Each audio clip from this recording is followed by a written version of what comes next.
The draft is over. The long slog of the offseason has begun. I'm Zach Ewing. This is the Saints Insider Podcast. Here's Rod Walker, Matthew Paris, and Jeff Duncan. It is Friday, May the 3rd, and we're going to talk today about what is next for the New Orleans Saints after their NFL draft of last weekend. We talked, you guys recapped that one on Wednesday. We might avoid Jeff Duncan's college exploits today. I don't know if that'll be a part of the show or not. It's a separate podcast. But yeah, probably so. That one's got to go and needs the E next to it on the podcast feed. Okay, so guys, you talked at length about the Saints draft on Wednesday. I think we all agree a very good draft, if not a great draft, simply that it didn't have a lot of capital to get everything they needed. And so now we're in this spot where the Saints still have needs and they don't have a ton of resources to get them, Rod. They don't obviously have any more draft picks. They've got a little less than $8 million, I think, under the cap. What's next? Well, I think this is, especially for the Saints, it's an important part of the draft. You look back, 3 years ago, whenever it was, when they got Tyrann Mathieu, it was this part of the draft. I mean, so you can still, improve your roster this time of the year. So I know a lot of people sort of stop thinking about the roster after the draft, but this is a chance for them to, maybe go out and fill some of those holes that they didn't get to fill in the draft. Yeah, it's kind of the second wave of free agency. Obviously, the big name guys are going to sign in March, but other names are going to wait until after the draft. Teams will save some money for after the draft, Matt, and see what they need to still do. And in the Saints' case, they've already signed a couple of linemen this week. More depth pieces, I think, than anything else, but still some more work to do. Yeah, and they also added a defensive back, Will Harris from the Detroit Lions. They've been pretty busy, and these guys are cheap. They'll probably be depth pieces if they even make the roster, but it does, I don't think the positions they filled right after the draft were an accident. They didn't draft a guard, so they went out and grabbed a guard and another tackle. They still kind of have a question mark at slot corner, so they went and grabbed one of those. I mean, there's some big names still out there. Odell Beckham signed today or is expected to sign with the Dolphins. He's off the board, but Justin Simmons, since being released from the Broncos, he hasn't signed anywhere. I'm fascinated to see what happens with him. And they do go about that second wave of free agency, as Rod mentioned. But now also I think you start pivoting toward, you really start ramping up OTAs here, trying to get that offense installed. And, for the Saints, having a new offense, that's going to be, I think, the number one priority for them to get that nailed down. Yeah, I think at this point, other than, say, Simmons or Odell Beckham Jr., those guys are kind of in a different boat. They're picky about where they're wanting to go at this stage of their careers. There's still some guys out there like that. Mike Thomas is a good example, going to pick a spot. But for the most part, these players that are signing now are all kind of depth pieces. There's not a lot of big-time free agents out there just because most teams now shelled out most of their money, too. There's not a lot of salary cap room to get anybody. So I think these would all be just plugging some roster holes. And, I think the earlier, though, they can get them in, obviously with the installs that are all going to start happening here, especially on offense, the better. What are the biggest holes on this roster left? Is it still offensive line? Yeah, I mean, you guys don't know where to start. Well, I think left tackle is a question if Fuaga has to play on the right side. If do they go back to Trevor Penning? Do they feel comfortable with him there? Andrus Peat is still out there. We'll talk about him later, I imagine, but I guess that would maybe be an option. But he hasn't signed anywhere, and it doesn't seem like a reunion. You're already paying. The thing with Pete is you're already paying him so much in dead money. You would have to effectively pay him twice, right? And they couldn't agree to terms before his money started. His contract expired. So I don't know if he's a realistic option, even though he makes sense for them. But yeah, left tackle would be the one for me that I just don't know what they would do. They also signed Oli Udoh all the way back in March, but that's the one spot that I have a question mark if Fuaga has to play the right because of Ramczyk. Yeah, I think interior defensive tackle's still a little weak, I mean, now Brian Brzee takes a step forward, which you would expect in his second year, but I still think they could add a veteran there. There's not much depth there. And they don't. I know they've got a lot of linebackers on the roster. And I think it's going to be interesting to see. Kind of going off track here, but I'm interested to see how they handle the new kickoff return. People I've talked to about it say it's going to be different. The players used on special teams in that are going to be different than what you're used to seeing. They're going to be bigger players. If you saw like the Steelers word came out this week that they might look at Justin Fields as returner. In other words, bigger return men are what they're talking about because of the way it's going to be set up. So I'm interested to see if maybe the Saints have more linebackers on their special teams as opposed to like defensive backs. I think for me, I agree with both of those positions, but I'm still a little concerned about the receiver room. I mean, Me too. Chris Olave is good, Rasheed's good, but I mean, do you really have a Who's your third? Who's your third guy? I mean, A.T. Perry came along late in the season, but you still don't really know enough about him. And I think they need to go get some veteran guy. I don't know who it'll be. Was it Tyler Boyd from the Bengals? Yeah, and Hunter Renfro's still out there. I mean, a guy like that. I think they just use a veteran presence in that room. I mean, I think losing Michael Thomas, I mean, he did have a veteran presence. You knew you could count on him, but without him, I don't know. I'm not really comfortable with the receivers room, right? And they signed Stanley Morgan and Cedric Wilson. They drafted, 2 or 3 receivers, Bud Means, and the undrafted guy from Yale. I mean, they got some receivers, but they added Equiminius St. Brown as well. Oh, yeah, you need somebody to take that step forward. We actually have a segment on receivers later, so won't go too deep into it. It's a good preview. But They're not looking at the slides, Rod. but let's talk before we get into free agents. The other thing I think that can fill holes, we talk about like Josiah Aziram needing a redshirt year, or maybe some of these receivers need a quote unquote redshirt year.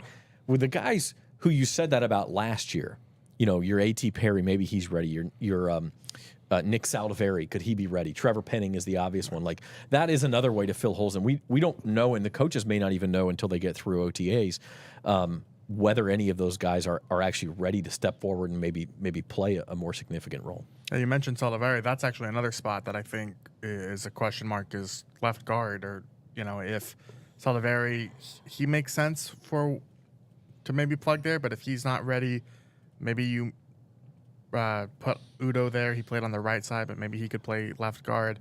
But that's another spot where if they wanted to add a veteran, I wouldn't be surprised. But it's that spot in particular is, I think, also a question mark. Backup quarterback seems like a question to me. And they have like $1 million. What do you know? But I'm just saying. But are any of them any good? That's and I also feel like punters huge. I mean, they got 2 punters, but I don't know if either one of them's any good. Like Lou Headley was underwhelming last year. I mean, he had his moments, but he's like probably not even average among NFL punters, and so he needs something there. Okay, so those most obvious ways to fill holes at this point would be free agency, and again, we mentioned the Saints have about, I think it's like $7.6 million left according to Under the Cap. Matt, correct me if I'm wrong. I think that's that sounds right. Right about correct, and we'll dig into that. First, want to let you know, Saints on NOLA.com YouTube channel growing every day. We want you to subscribe and hit the like button. So join us. You can sign up for notifications, and you get a little alert every time that we have a new video, every time we go live, and of course, as we get closer to training camp, we'll have a lot more of that. Have a schedule reveal coming up, all that kind of stuff. So all sorts of fun stuff coming up. Okay, free agency. You mentioned him, Jeff. Andrus Peat is probably the name out there that everyone thinks of first. Is Andrus Peat coming back? They have a hole on the line. He hasn't signed anywhere yet. He's not going to be super expensive. Seems natural. Starting to feel like if they were going to do it, they'd have done it already. Yeah, but they do have a history of bringing guys back like this. So they like players they're familiar with now. I would say it's a different scheme, different coaching staff. We don't know how they feel about Andrus Peat, whole different line, different line coach. But it does make a lot of sense. I mean, like Matt said, I mean, the left side of the line's a complete question mark. If you were to bring him back, whatever the price tag is, I think that's the key. You'd at least have maybe one of those answered. Maybe not as adequately as you'd like, but I would definitely think that's still a possibility. But the longer it goes, the more I start to wonder. And Matt, you pointed out, or maybe it was you, Rod, who pointed out something as simple as the jersey number. Taliese Fuanga took 75. That was Andrus Peat's number. That stuff can change. It can be figured out. Andrus Peat maybe doesn't care. He comes in and picks a different number. Maybe Fuanga doesn't carry that much. Maybe one of them buys the other one a piece of jewelry or something, and it gets taken care of. Like that can get taken care of, but it's just sort of another sign that maybe Andrus Peat is moving on. Yeah, and just generally speaking, the left tackle market is rough right now in terms of who else is out there. There's David Bakhtiari, but he's been as injured as Michael Thomas has been in terms of actually seeing the field. The former Tampa Donovan Smith. Yeah, Donovan Smith. He's out there. I mean, good luck. Charles Leno from Washington. I don't know. I've heard there's some concern about his hip. Does that count as our Commanders reference? Yes. Ding. Sure. I mean, anyway. The streak lives. The streak lives, but I'll make it more obvious later. Okay. All right. So, no, that it's just there's not really like a lot of guys right now that like that's why like you really needed to hit on Trevor Penning. I mean, just that he's not ready, and maybe he shows enough growth and they feel comfortable and he improves in this scheme and he'd be an actual option for them at left tackle, but it's hard to bank on that. That's the thing when we were talking about like the receiver room, for instance. Like it's not that A.T. Perry can't do it. It's just the reason it's still a question mark is because can you really trust a 6th round pick to fill that spot and be okay at wide receiver? Can you trust a guy who's been up and down like Trevor Penning has his first 2 seasons to be okay at left tackle? There's just a lot of question marks because of the way this roster has been built. Go ahead, Rob. Like I say, for me with Pete, to me he didn't come across, and I'm not buddies with Pete, so I don't know like what he's thinking, but he didn't really come across as a guy who's just out there trying to break the bank with a new contract. I think he's kind of comfortable here. He's been here a long time, and I think if they can work something, I think he'd be more than happy to come back because he's just such a laid back guy. Like I don't even know if he'd want to pack up and move and go somewhere. Like, hey, I don't know, but I mean he's from the West Coast. Maybe he wants to get closer to home. I don't know, but I could see them working out something with him. Yeah, and Andrus Peat has this. Like, he was the guy at fault when Drew Brees got hurt in L.A. He was at fault for one of the car injuries last year. Like, he's had these moments where people go, oh, the guy's so terrible. But by and large, like, Andrus Peat's been a very serviceable piece for this offensive line. He's somebody you can mostly count on when he's healthy. He's somebody who can play multiple positions. He's really kind of what they need. Yeah, but, I mean, I can't believe we've spent this much time talking about Andrus Peat. That's where we're at, I guess. We got 4 months to go to the season. That's where I guess we're at with this team. But I think he obviously would fit in well. It's just like I said, we don't know what this coaching staff thinks of him. Right. I mean, he definitely was better last year. I thought I didn't notice myself when I watched tape of him having as many missed assignments, and maybe he felt more comfortable out left tackle. That's what he played at Stanford. But the fact that they don't have any answers there, at least that's one that you know what you're getting for the most part. Strengths and weaknesses, you know what you get with Pete. But I feel like they've gone this long. At some point they're going to turn the page. So I think the longer it goes, the more I'm doubtful that he's going to be back. Okay, so that's the offensive line story. We're going to get to wide receiver in a minute. Outside of those 2 spots, Matt, where are the Saints likely to spend their money to target free agency? Where do you think they could go? Yeah, I think guard, like I mentioned, safety's another spot that if you wanted to add another body there. I mean, they kind of did that with Will Harris. He's had experience playing safety. Tight end, maybe. I mean, the undrafted kid from Colorado State that they have, Dallin Holker, he's pretty interesting, but I don't know if, again, can you count on a undrafted free agent? Those are the main spots. I mean, we've hit on the obvious ones. Yeah. Okay, so moving on to the wide receiver situation. Rod, you kind of teased this. I thought going into the draft that was really an obvious spot for that 2nd round pick. Actually, before we get to receivers, I don't want to mess Norm up. So let's discuss this. You mentioned the defensive backfield. They drafted Kool-Aid McKinstry, a big storyline for the rest of this offseason. I'm sorry to pivot. We will get to receivers. Is the Marshon Lattimore question. Do they trade Marshon Lattimore? It wouldn't be until after June 1st, but we're actually coming up on June 1st now. It's less than a month away. And if so, what could they get for him? Yeah. I mean, I think the McKinstry pick makes it more likely, or at least tips their hand that they're willing to. There's just so many signs that they're willing to part ways. They redid the contract, drafted a cornerback in the 2nd round. They traded up for that corner. They've been kind of wishy-washy on whether they actually want him or not in terms of whether they expect him back or whether they want him back. But what can they get for him and what's actually out there? I mean, you hear the 3rd round pick comparison. That's kind of what Jalen Ramsey fetched. Some other trades, L'Jarius Sneed, when he went to Tennessee, he fetched a third. But I don't know. I mean, I just don't know what team is clamoring for Marshon Lattimore. He's a very good player. I think there would be a market for him, a team like the Jacksonville Jaguars. But, once you get to that June range, are teams really looking to make an aggressive swing like that? I think he's affordable because the Saints, will have paid most of his money through bonuses and such. So I don't think his cap hit for the team who wants to acquire him is as bad. But still, I think it's likely. I think they've tipped their hand of what maybe they want to, but I don't know. I want to find the team and the suitor. That's kind of what I'm wondering at this point. And I think it comes down to what somebody be willing to offer too. Yeah. Like what kind of package they would get. But I do think like there's a possibility. Say you get into camp, an injury or somebody, and a contending team with a hole at corner might say, "Look, we're one player away. This is a very good player, like a Cowboys type team that feels like they're right there. This is their window, and they could make a deal." I could see something like that happening. I think the key here is a couple things. One, early on in the off-season conditioning program, I haven't checked recently, but I mean he wasn't here. I know that early. They said that after the draft that he had checked in with the trainer, and the trainer had sent him some stuff like that he asked for. Right. That he's been working on his own. Right. So has not been here. That's good to know. And then the other thing is, look, there's some frayed relations between the team and him. Now they may have repaired that. I don't know for a fact where that stands, but after the season, there was a little bit of they were at loggerheads, and I think that's probably why they've reworked that deal. They may have patched everything up, and they may be fine, but at one time, it was a little frosty between both sides, and I think that has to be pointed out. I mean, there's Marshon Lattimore agreed to rework the deal; he didn't have to. So I think that's indicative of somebody that might have wanted to change the scenery as well. I mean, he's played on some great teams here. Same thing with Mike Thomas.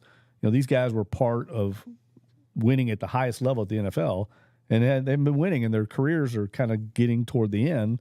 I can see where there'd be some frustration, on their side. Now, how you handle it is one thing, but I can see maybe a player like Lattimore thinking, if I've got 3-4 more years left, I want to be on a contender. I don't want to go through a transition.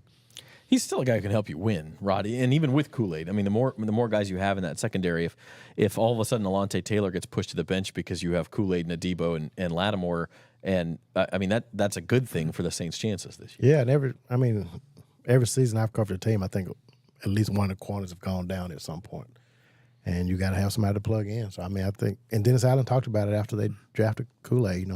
That's one of those positions that you never can have enough good players at. So.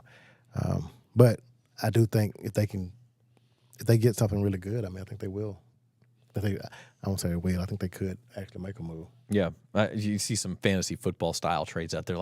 Lattimore for DK Metcalf, or Lattimore for Debo, or what? Which team says no? And given the salary cap implications, that the Saints may not want to do that, and the other team may not want to do. I mean, like there's all these ramifications for stuff like that. Don't think it'll probably be that big of a splash. No, I mean, again, like day 3 pick or day 2, like 3rd round pick. If they could get a second for him, great. But and maybe that is what it comes down to. I would be what shocked could you get? if they got a second. Yeah, if you could get a second, maybe they make the deal. If not, maybe they stand pat and keep him. Okay, we teased it like 3 times now. Let's talk about the receivers. Rod, you mentioned this. Chris Olave is a very good player. Rashid Shaheed appears to be on his way to being a very good player, if he's not already. He made some huge plays last year. But without Michael Thomas, man, the NFL, there are not many times you only have 2 receivers on the field anymore. They just don't have anybody else to throw out there that you can trust right now. Yeah, I mentioned the guys they signed with Cedric Wilson and Stanley Morgan. Equimanius, yeah. I keep forgetting him. Yeah. Plus, I don't want to have to try to say his name. But EQ. EQ. Yeah, him. I just don't know if those are enough weapons for Derek Carr and what Kubiak wants to do. So I think it's pretty important. I think they would have maybe got one in the second round, but all those receivers kind of, were drafted and taken off the board. And so I don't know if they were interested in like a Keelan Coleman or any of those guys, but they were gone by the time the Saints' time came around, so they jumped up and got Kool-Aid. So to me, it's still a position they need to fill. Tell you what, man, watching all those Keon Coleman videos from Buffalo, I wish he was here because that dude's a lot of fun. Yeah, he's great, man. He is a lot of fun. A.T. Perry doesn't strike me. What the Saints really need, Matt, is sort of that guy on third down who's going to make a catch in traffic. It's 3rd and 7. He's going to put his body on the line and has the hands to come up with an 8-yard catch. A.T. Perry doesn't strike me as that guy. Maybe Cedric Wilson could be, but they're missing that. Yes, but Chris Olave is a pretty good player. I mean, if it's 3rd and 7, 3rd and 8, get the ball to your best receiver. Like, he's still going to be the number one option. I think he's a number one type of guy. He's had back-to-back 1,000-yard receptions. I do think they kind of need that X-possession receiver that, yes, 3rd and 7, 3rd and 8, someone you can throw to, but like... And more to the point, somebody who's going to be covered by a linebacker or a safety, Yes. and Olave's going to get the top corner, so maybe he gets blanketed, or double-teamed. I mean, I think A.T. Perry showed flashes last year. I don't think that's the worst option in the world.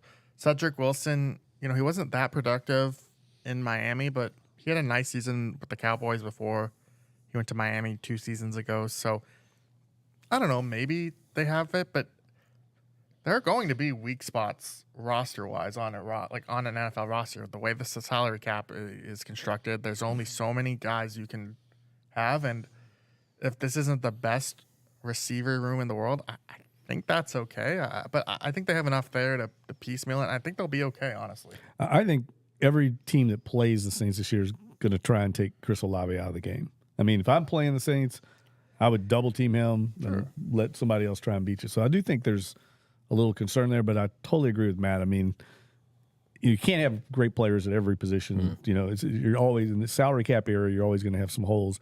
But I do think this receiving core is probably at best mid-pack in the NFL. Maybe I think toward the bottom. Toward the bottom. When you start looking around the league, I mean, as good as Rashid stepped up, he's still, got a long way to go before I consider him like a top receiver in this league. He made some big plays, but it's a former undrafted free agent, and he's kind of like a little bit of a one-trick pony in my mind. This is before I got here, but do you think it's as dire as, 21, where it was like Traquan Smith and Marquez Callaway? And it's a little better than that. Okay. But, I mean, there's still, you look around, even the division, I would say Atlanta's got a better receiving core. Yeah. Tampa's got a better receiving core. Probably not Carolina, but they're probably third in the division. I mean, there's a lot of teams out there that have guys like Rashid Shaheed, Yeah, I mean, if you just rank wide receiver ones, where does Chris Olave rank? Maybe he's mid-pack. I mean, I don't think he's a top 10 receiver yet. He's probably somewhere mid-pack. Wide receiver number 2s, where does Rashid Shaheed rank? Probably not any better than mid-pack among wide receiver 2s. And then after that, it probably drops off even more. So after that, I think you drop. You're talking about probably less than average. The guy who's been rumored for a long time because he has a previous relationship with Carr, he seems to fit what the Saints want. I mentioned his name earlier, is Hunter Renfrow. Can the Saints afford him? Again, it's kind of like Pete. It feels like if it was going to happen, it would have happened by now. Yes, but also, I mean, I can't remember the deadline off the top of my head, but there is a date where, they don't sign, certain signings don't factor into comp dates. So you do see veterans go off the board later, especially like that, where I don't think the money to sign him would be a lot. I mean, I know he had a 1,000-yard year with Derek Carr, but go look at his stats the last couple of years. They aren't. Right. He fell off. I mean, part of that may be a scheme change under Josh McDaniels. Maybe he wasn't a right fit for that offense, but it's not like he's coming. He would not be a savior by any means, I don't think. I mean, I think he'd be a nice player for them, but again, we're talking depth pieces this time of year, not difference makers. Yeah, I don't think he's the kind of player that is going to move the needle with the existing receivers they have. Yes. They need more. Like they would still be a middle of the pack. Right. I mean, but at least then you have a little more experience, a little more, he probably fits in comfortably as that wide receiver 3. Not a great one, but at least maybe better than what you have. Yeah, but he's very much like a slot receiver. Yeah. Intermediate routes, short route. I mean, that's what they have a lot of that, I think, in a lot of ways. They don't have a big, Mike Thomas contested catch guy, really, at least proven right now. Yeah. You might need Juwan or somebody. I know he's a tight end, but I mean, you might have to find it at another position, and maybe it's Juwan or what's my guy's name that we just talked about? Dallin. Dallin. I'm really Holker. big on him, by the way. I want to just make it on the record. Yeah, well, I ever think since he's you gonna make stayed the up till team. 2 in the morning watching Yeah, I that watched like Colorado so many of game. his highlights. It was incredible. He's going to be man. the camp beast of the year. I can already tell. He's the undrafted camp beast. I think And you probably can read all about him on NOLA.com. throughout. Yeah, Matt wrote a story about him. Throughout the summer, we'll go through like position by position. We'll kind of get in deep of who could surprise in camp. You know, who's ready to take the next step. If it's A.T. Perry, but Bub Means, is he ready to? He kind of feels like the blocking type receiver who doesn't get a lot of balls but does the dirty work and is out there more often than you realize he is. So, you know, they've got bodies. The question is, do they have enough talent there? And Carr is a quarterback who we saw last year. He likes to spread the ball around. He'll when he's going good, he'll throw the ball to 7, 8, 9 different receivers in the same game. So to me, still kind of a question mark. Maybe something they fill out as we move forward in the offseason. Speaking of the offseason, next steps, we have rookie minicamp is next weekend, May 10th, 11th, 12th. Obviously, I mentioned we'll get the schedule at some point. And then after that, 3 straight weekends of OTAs. They are, May 21st through the 23rd, 28th through the 30th, and then June 3 through 5. And then mandatory minicamp will be June 11th through the 13th, and then they kind of go into the hibernation until training camp starts. I think number one storyline, guys, has got to be installing Clint Kubiak's offense at this point in the spring, at least getting it started. Yeah, I think that's what everybody's going to be watching. You know, we know what they are on defense. I'm curious to see. I mean, Derek Carr told us at the golf tournament last week it's going to look different. It feels different. So I'm eager to see what that's like on the field in person. Anything else you guys are kind of looking at in these OTAs? We'll be watching that left tackle position just like we were last summer. You know, it was Trevor and was it James Hurst? Yeah. What was it about? Yeah. So, yeah, we'll definitely be seeing who's over there and who's going to win that job. So will Derek Carr. Yeah. He'll be looking over his shoulder. Yeah, I was going to say he actually won't be looking at it, but he will be wondering. Yeah. Matt, anything else you're going to keep an eye on over the next month here? I mean, it's hard to tell in OTAs because some of the guys aren't even there, but I'm curious to see how the injured guys are coming along, whether they're there. Like a guy like Chase Young, right? Is he actually off to the side field doing, sled work or what can he do this time of year as he's recovering from neck injury? Or these guys, they talk so much about that culture of wanting guys to build in, and sometimes I think OTA attendance can be a little bit overblown with that, but you still do want to see that commitment, that buy-in. And we don't have much to go on this time of year, so we'll talk to guys and see if they feel anything is different in that regard. And I think it's more important, obviously, for the offensive players. If you're Alvin Kamara, you probably need to be here just because it's a new offensive system, as opposed to Marshon Lattimore. He knows exactly what he's doing. He probably didn't have to show up till a week before the season and be fine. But with this new system going in, I think it's going to be important to have some attendance on that side of the ball. All right, we kind of roll into the second half of the offseason here. We will be with you every step of the way on Saints Insider. We'll be back next week. Like I said, we'll get a schedule at some point and kind of react to that. And maybe we'll preview that next week. But I think just real brief, important for the Saints to get off to a good start next year. It is every year, but it seems especially important this year. You got to kind of quiet things down and let people know maybe everything's going to be okay. Is this your way of telling me you want me to do a mock schedule? If you want to do a mock, I wasn't going to put that on you, but if you would like to do a mock schedule, why not? The Saints do play the Saints do play the Chiefs, who will have the opening night game in Kansas City. Commanders week 1. There we go. I've already said that. But. Ding. Ding. I don't think the Saints will be the Thursday night opening game. Nope. Considering the Chiefs have home games, I think against the Ravens and Bengals, those seem like really prime candidates to be in that slot. So we'll see. But we'll have that, and then we'll kind of launch into more OTA talk, installing the offense, positional previews, and we'll get through the summer together. So for Jeff Duncan, Matthew Parrish, Rod Walker, I'm Zach Ewing, Norman Bell behind the glass. Thanks for watching, and we'll see you next time on Saints Insider.